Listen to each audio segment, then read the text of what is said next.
Today, we're counting down the top 15 greatest racehorses by country, from Secretariat's record-breaking Triple Crown to Winx's 33 consecutive wins. We're covering champions from the USA, UK, Australia, Japan, Ireland, France, and beyond. These horses didn't just win races, they became legends, and they represent the absolute pinnacle of what their countries have ever produced on the racetrack. We begin our countdown in the United States with a horse who transcended sport and became an American icon. Secretariat, known as Big Red, wasn't just a racehorse, he was a phenomenon. Born on March 30th, 1970 at Meadows Stud in Virginia, Secretariat was destined for greatness, but nobody could have predicted just how great he would become. The 1973 Triple Crown. Let's talk about it, because what Secretariat did that year has never been matched, and probably never will be. The Kentucky Derby. He didn't just win, he obliterated the field and set a track record that still stands today. 1 minute, 59 and 2/5 seconds. That's over 50 years later, and nobody has run faster at Churchill Downs. Then came the Preakness, another record and another dominant performance. But the Belmont Stakes? That was something else entirely. That was the moment Secretariat became immortal. 31 lengths. He won by 31 lengths. His jockey, Ron Turcotte, wasn't even pushing him. Secretariat was just running for the pure joy of it, and he left the entire field in another time zone. The race caller's words echo through history. Secretariat is moving like a tremendous machine. And he was. 2 minutes and 24 seconds for a mile and a half. That record has stood for over 50 years and counting. What made Secretariat special wasn't just his speed. When they performed an autopsy after his death in 1989, they discovered his heart weighed 22 pounds, 2.5 times the size of an average racehorse's heart. He was literally built different. Secretariat won 16 of his 21 career starts and earned nearly $2 million in prize money. But his true value? Immeasurable. He appeared on the covers of Time, Newsweek, and Sports Illustrated in the same week. He was nominated for Sports Illustrated's Sportsman of the Year, a racehorse. In the Blood Horse magazine's list of the top 100 U.S. racehorses of the 20th century, Secretariat ranked second to only one horse, which we'll get to later, but many racing experts argue he should be number one. His performances weren't just victories, they were transcendent moments that redefined what was possible. Number 14. Man o' War, USA. Speaking of that number one spot in the Blood Horse rankings, let's talk about Man o' War. Born on March 29, 1917, during World War I, this massive chestnut colt would go on to be voted the greatest American racehorse of the 20th century by multiple expert panels. His record? 20 wins from 21 starts. His only loss? The 1919 Sanford Memorial, where he was caught facing the wrong direction when the starting barrier was lifted. A horse literally named Upset beat him that day, giving us the sports term we still use today. But that was it. That was the only time Man o' War lost, and he made sure nobody forgot it. As a 2-year-old in 1919, he won 9 of 10 races. As a 3-year-old in 1920, he won all 11 of his starts, including the Preakness and Belmont Stakes.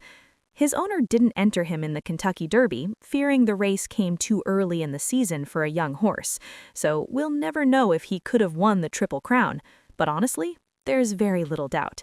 Here's what separated Man o' War from everyone else: dominance. He didn't just win, he humiliated the competition. In the Lawrence Realization Stakes, he won by 100 lengths. 100! He carried massive weights in handicap races, sometimes 138 pounds, and still won easily. He set world records at multiple distances. He won races by margins that seemed impossible. Racing officials literally changed the weight for age scale to try to make it fair for other horses. It didn't work. His final race was a match race against the first Triple Crown winner, Sir Barton. Man o' War won by 7 lengths without even trying. Then he retired to stud, where he sired War Admiral, the 1937 Triple Crown winner, and became one of the most influential stallions in thoroughbred history. The New York Times, comparing athletes of 1920, wrote about a Superman, Babe Ruth, and a super horse, Man o' War, and they suggested the super horse might actually be the more outstanding of the two. That's the respect Man o' War commanded. He wasn't just the best racehorse in America. For many experts, he remains the best racehorse, period. Number 13, Frankel, UK. From America, we crossed the Atlantic to Great Britain, where perfection walked on 4 legs and went by the name of Frankel. Foaled on February 11, 2008, and named after legendary American trainer Bobby Frankel, this bay colt with 4 white socks would go on to become the highest-rated racehorse in Timeform's history. Let's start with the most important stat: 14 races, 14 wins. Undefeated, unblemished, perfection. But it wasn't just that he won, it was how he won. Frankel didn't just beat the best horses in Europe, he destroyed them. He made champions look ordinary, and he made racing look easy when it absolutely isn't. Trained by the legendary Sir Henry Cecil and ridden by Tom Quayle in all 14 starts, Frankel won 10 Group 1 races, including the 2000 Guineas by 6 lengths, where he led from start to finish and made the field look like they were running a different race. His most memorable performance? The 2012 Queen Anne Stakes at Royal Ascot. Frankel won by 11 lengths. 11 against some of the best milers in the world. The Guardian's correspondent described it as possibly the greatest performance in the history of thoroughbred racing. After that race, Timeform gave Frankel a rating of 147, the highest mark in their history, surpassing legendary horses like Seabird and Brigadier Gerard. The World Thoroughbred Racehorse Rankings Committee ranked him as the best racehorse they had assessed since their ratings began in 1977. At top speed, Frankel could reach 43 miles per hour. He could cover 100 meters in just over 5 seconds, almost half Usain Bolt's world record time. Frankel was fast, powerful, and utterly dominant at distances from 7 furlongs to 10.5 furlongs. After retirement, he went to stud where his fee is £175,000 per covering. He's valued at approximately £150 million, making him worth more than most Premier League football stars. His offspring have been brilliant, siring multiple Group 1 and Classic winners around the world. Frankel's legacy continues to grow, and the debate about whether he's the greatest racehorse of all time, it's very much alive. For many British racing fans, the answer is simple: yes. Number 12. Winx, Australia. From the green tracks of England to the sun-baked courses of Australia, where one mare rewrote the record books and captured a nation's imagination. Winx. Even her name sounds powerful. Foaled on September 14, 2011, this bay mare became a national icon in Australia with a winning streak that defies logic. 33 consecutive wins. 33! 25 of them Group 1 races, a world record. Let's put that in perspective. Black Caviar's 25-race unbeaten streak made her a legend. Winx surpassed that and kept going and going. From May 2015 to her retirement in April 2019, Winx simply did not lose. At distances ranging from 1,300 meters to 2,200 meters, against the best horses Australia could throw at her, she was unbeatable.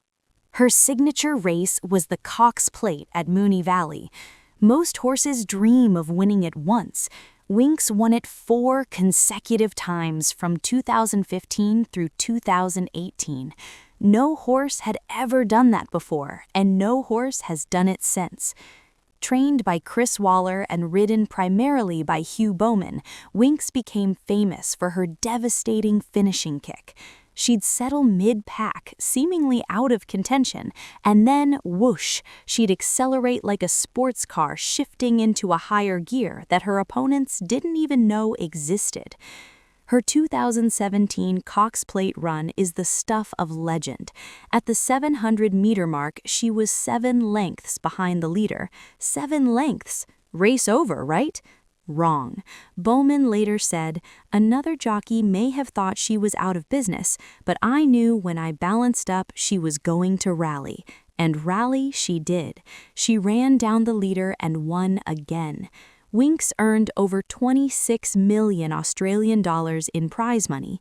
She was inducted into the Australian Racing Hall of Fame while still racing, only the 3rd horse ever to receive that honor. She was ranked the world's best turf horse multiple times and co-ranked as the best horse in the world in 2018. When she retired, over 32,000 people attended her final race. Thousands more lined the fences just to see her walk to the track. The Prime Minister came to watch her. She was that big a deal. Winx didn't just win races, she gave Australians something to cheer for every time she ran. And for nearly 4 years, she never disappointed them, not once. Number 11. Phar Lap, Australia and New Zealand. But if you want to talk about a horse that truly captured a nation's heart, we need to go back to the Great Depression and discuss Phar Lap. Foaled on October 4, 1926, in Timaru, New Zealand, but bred, trained, and raced primarily in Australia, Phar Lap became more than a racehorse. He became a symbol of hope during humanity's darkest economic hours. His name means lightning in Thai, and he lived up to it. Standing 17 hands high with a distinctive chestnut coat, Phar Lap started his career inauspiciously. He finished last in his first race. His owner was so unimpressed that he leased the horse to his trainer for 3 years, figuring he'd never recoup the purchase price of £160. Boy, was he wrong. Between September 1929 and November 1931, Phar Lap ran 41 races and won 36 of them, 36, including the 1930 Melbourne Cup, 2 Cox Plates, and the Australian Derby. During the Depression, when unemployment hit 30% in Australia and people were struggling just to survive, Phar Lap gave them something to believe in. Every race was broadcast on radio to millions of listeners. He appeared on postcards, cigarette cards, cake tins, tobacco tins, and advertising posters. He was as famous as cricket legend Don Bradman. His success caught international attention, and in 1932, he was sent to North America to race.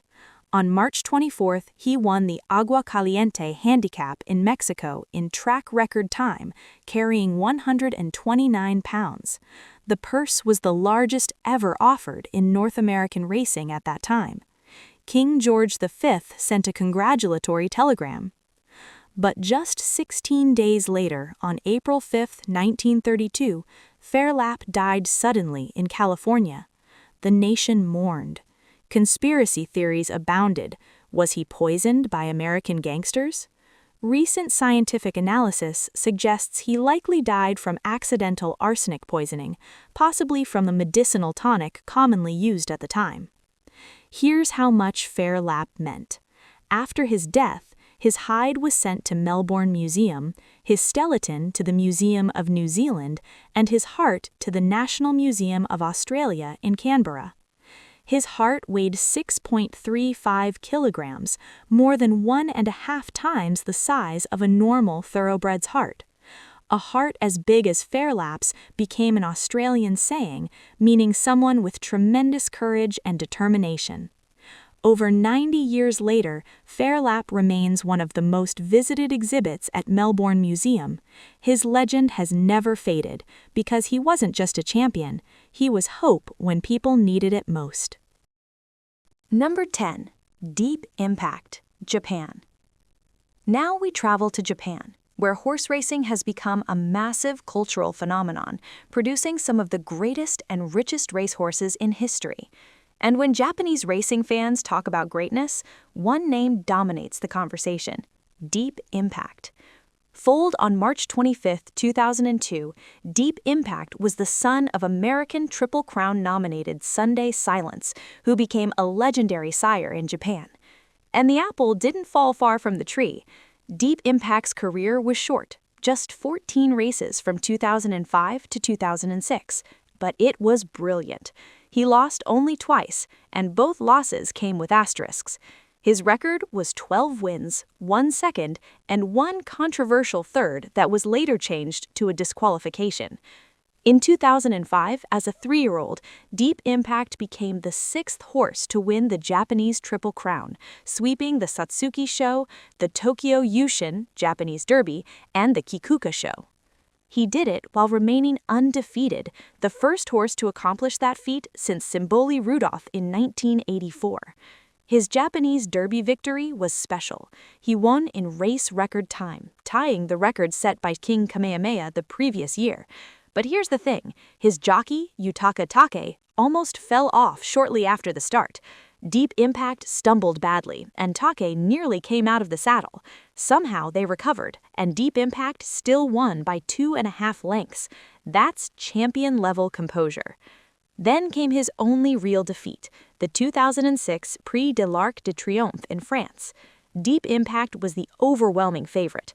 Japanese fans traveled to Paris by the thousands, and over 1.5 million euros were bet on him in France alone. He finished 3rd, but then tested positive for a banned respiratory medication and was disqualified. But Deep Impact's response? Returning to Japan and producing arguably his greatest performance in the Japan Cup, winning by 2 lengths. Then he capped his career with a victory in the Arima Kinnan before retiring. His racing career earned him legendary status. His breeding career made him immortal. Deep Impact stood at Shadai Stallion Station and became one of the world's most dominant stallions. He was Japan's leading sire for 11 consecutive years, from 2012 to 2022. His offspring include champions like Gentle Donna, who won the Japan Cup twice, and Contrail, who won the Japanese Triple Crown undefeated. When Deep Impact died in July 2019 after suffering a cervical fracture, the news made international headlines. In France, the newspaper Paris Turf ran a front-page tribute, calling him a true idol. Another publication ran the headline, "Sayonara, Deep Impact," describing him as a special presence in Japan that transcended the boundaries of a racehorse. That's the impact of Deep Impact. He was racing royalty, and his bloodline continues to dominate Japanese racing today. Number 9. Almond Eye, Japan. While Deep Impact was male greatness personified, Japan's greatest mare might be Almond Eye, and what a mare she was. Foaled on March 10, 2015, Almond Eye blazed onto the scene like a shooting star. In 2018, as a 3-year-old, she completed the Japanese Fillies Triple Crown, winning the Oka Show, Yushin Himba, and Shuka Show. But it was her Japan Cup victory at the end of that season that announced her as something truly special. She obliterated the race record, winning with an explosive turn of foot that left racing experts speechless. Japanese racing fans began discussing her as potentially the best filly the nation had ever produced, and she was just getting started. In 2019, Almond Eye went international, traveling to Dubai for the Dubai Turf. She won emphatically. Then she returned home and won the Tenno Show in both autumn of 2019 and 2020. She also added the Victoria Mile in 2020. But her crowning achievement came in her final race, the 2020 Japan Cup. This wasn't just any race. This was Almond Eye facing two undefeated Triple Crown winners, Contrail, the male Triple Crown winner, and Daring Tact, the female Triple Crown winner. 3 titans, 1 race. Almond Eye settled in third, stalking the pace. In the stretch, she launched her signature devastating run down the center of the track, caught the leader inside the final 100 meters, and won by 1 1/4 lengths. Career complete, legacy cemented. She finished her career with 9 Group 1 victories from 15 starts. She was Japanese Horse of the Year twice, in 2018 and 2020. In the world's best racehorse rankings, she was rated as the best 3-year-old filly in the world in 2018 and world champion in 2020. Almond Eye earned over $26 million in prize money, making her one of the highest-earning female racehorses in history. When she retired in December 2020, over 2,500 fans attended her retirement ceremony at Nakayama Racecourse. Her jockey, Christophe Lemaire, told the crowd, "Today we are here to celebrate the retirement of the fantastic mare who rewrote the history of Japanese horse racing." She did exactly that. Almond Eye wasn't just great, she was special. And for Japanese racing fans, she represents the absolute pinnacle of what a filly can achieve. Number 8. Arkle, Ireland. Let's shift gears now, literally. We're leaving flat racing behind and jumping into the world of steeplechasing, where one Irish gelding became a legend so great that an entire racing festival celebrates him annually. Arkle, just one name, that's all you need. Born on April 19, 1957 in County Dublin, Ireland, Arkle came from modest beginnings. His sire, Archive, never won a race, but Arkle became the greatest steeplechaser of all time. Owned by Anne, Duchess of Westminster, trained by Tom Draper, and ridden by Pat Tafe, Arkle won 24 of his 35 races, including 3 consecutive Cheltenham Gold Cups from 1964 through 1966. Here's what made Arkle special: dominance over distances and obstacles.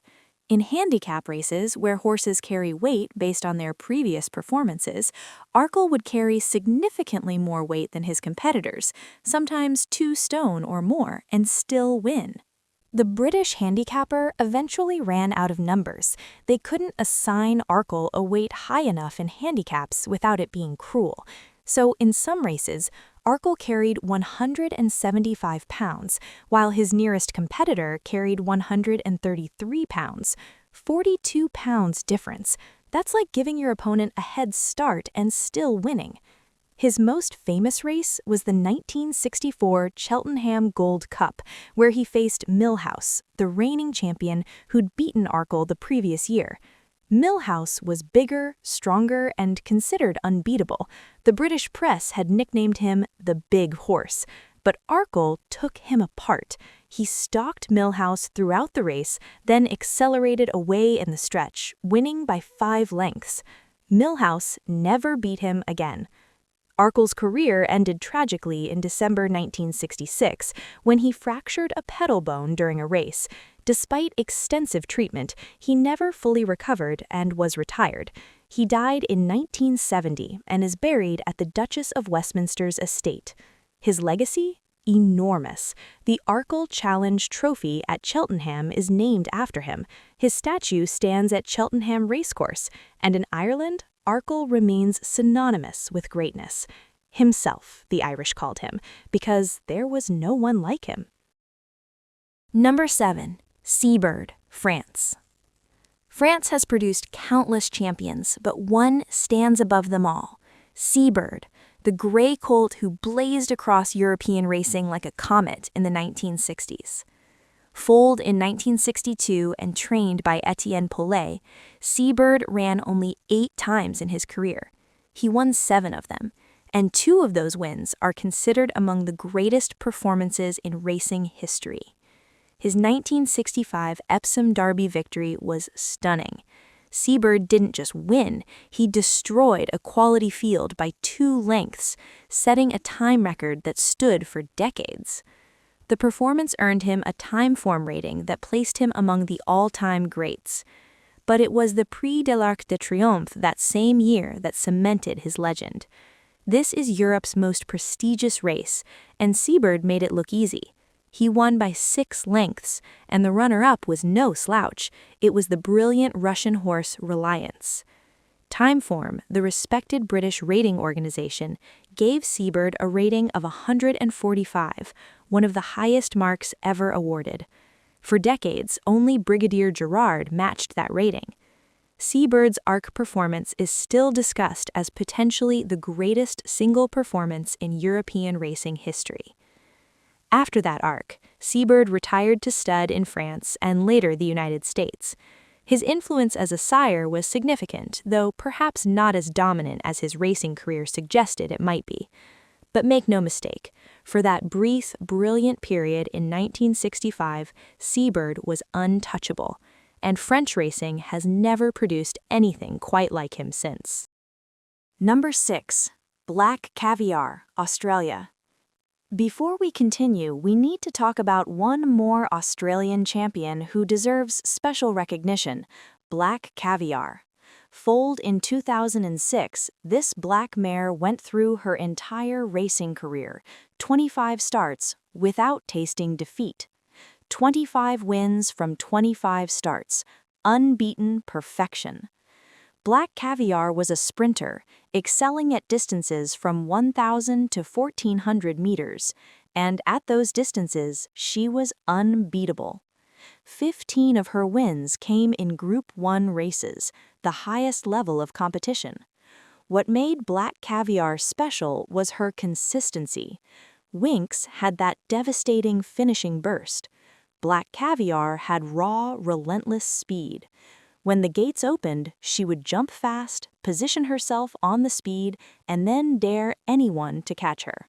They couldn't. Her most memorable race was probably her 22nd victory, the 2012 Royal Ascot Diamond Jubilee Stakes in England. This was Black Caviar's international debut, and the British racing public turned out in force to see if the Australian wonder could handle European competition. It got hairy. Black Caviar won by a head, her narrowest margin ever. For the first time in her career, she looked vulnerable. But she won, because champions find a way. When she retired after win number 25 in April 2013, she went out on top. Still unbeaten, still perfect. She was inducted into the Australian Racing Hall of Fame and remains one of the most beloved horses in Australian racing history. Her statue stands in Nagambie, Victoria, because legends deserve monuments. Number 5. Ribot, Italy. From Australia to Italy, where one bay thoroughbred proved that you don't need to race in America or Britain to be considered one of the all-time greats. Ribot was born in 1952 and raced in the mid-1950s. His record? 16 races, 16 wins, undefeated. But what made Ribot special wasn't just that he never lost, it was where he won. Ribot won in 3 different countries, on all kinds of tracks, in all weather conditions, and at multiple distances. He was the complete package. His greatest victories came in back-to-back Prix de l'Arc de Triomphe wins in 1955 and 1956. In the 55 Arc, he won by 3 lengths. In 56, he won by 6 lengths. These weren't just victories, they were statements.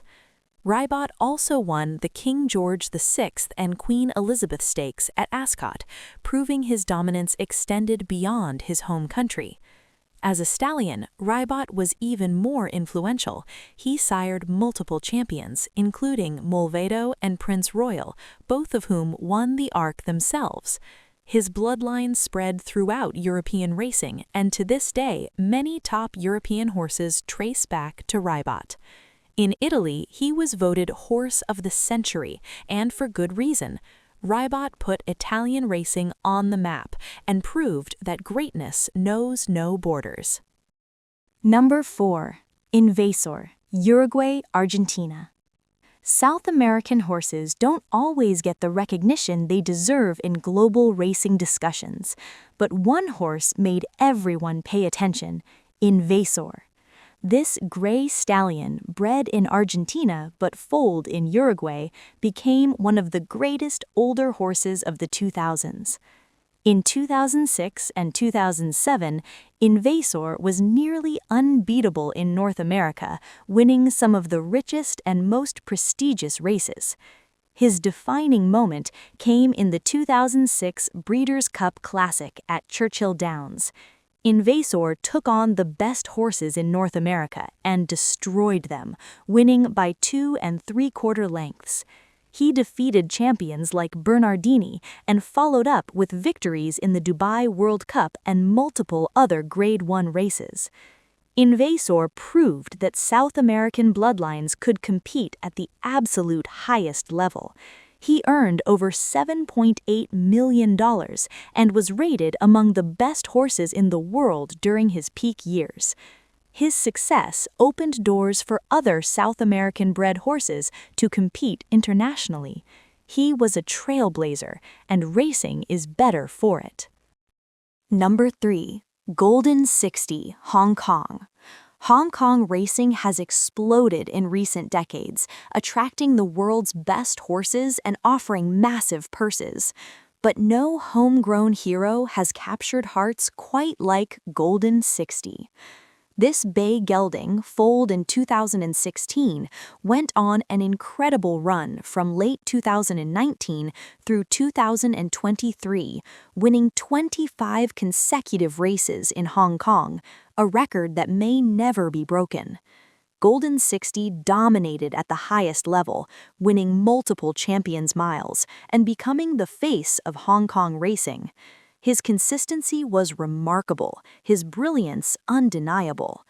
While he primarily raced in Hong Kong and never competed extensively internationally, a criticism some level at his legacy, within his domain he was untouchable.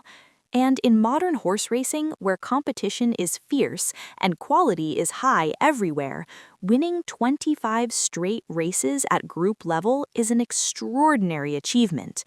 Golden 60 represents the rise of Asian racing power and shows that champions can emerge from anywhere. Number 2. Kinsem, Hungary. Before we get to number 1, let's talk about the most extraordinary unbeaten record in racing history. Not Black Caviar's 25, not Frankel's 14. We're talking 54. 54 races, 54 wins, and 0 losses. Kinsem, a Hungarian mare foaled in 1874, raced from 1876 to 1879 and never lost. Not once, not ever. She won races in Hungary, Austria, Germany, and England. She won at distances from 1 mile to 2 3/4 miles. She won on all surfaces and in all conditions. Kinsem became a national icon in Hungary, where a racecourse is named in her honor. Her record of 54 consecutive wins has never been approached in modern racing and likely never will be. She represents an earlier era of racing, before international competition reached today's levels. But her achievement stands alone in history, undefeated, unmatched, and unforgettable. Number 1. The People's Champion. A tie for greatness. As we reach number 1, I have to be honest with you. Choosing a single greatest racehorse from a single country when there are so many deserving champions, it's impossible. So instead, let me offer this. The greatest racehorse is the one that meant the most to you, to your country, to your era. For Americans, it might be Secretariat's Impossible Belmont or Man O' War's Century of Dominance. For the British, it's likely Frankel's perfection or Arkell's steeplechasing supremacy. For Australians, it could be Winx's 33-race winning streak or Farlap's Depression-era heroics. For the Japanese, it's Deep Impact's brilliance or Almond Eye's grace. These horses weren't just athletes. They were moments in time. They were hope during hard times. They were national pride on four legs. And they were proof that greatness can come from anywhere. A small farm in New Zealand, the rolling hills of Ireland, the breeding sheds of Kentucky, or the stables of Japan. What makes a racehorse truly great isn't just the wins or the records or the prize money. It's the memories they create. It's the way they make you feel when they thunder down that stretch. It's the way they become part of your family's stories, passed down through generations. I remember when Secretariat won the Belmont. I was there when Winx won her 4th Cox Plate. My grandfather told me about seeing Farlap race. That's immortality. That's greatness. And there you have it, from the USA to Japan, from Australia to Hungary, from France to Argentina. These champions proved that greatness knows no borders. Which horse do you think is the greatest of all time? Did we miss your favorite? Drop your thoughts in the comments below, and if you enjoyed this journey through racing history, make sure to smash that like button, subscribe to the channel, and hit the notification bell so you never miss our next countdown. Remember, these aren't just horses, they're legends. They're the ones who made us believe that the impossible is possible. They're the ones who ran not just with their legs, but with their hearts. Thanks for watching, and until next time, keep celebrating the champions.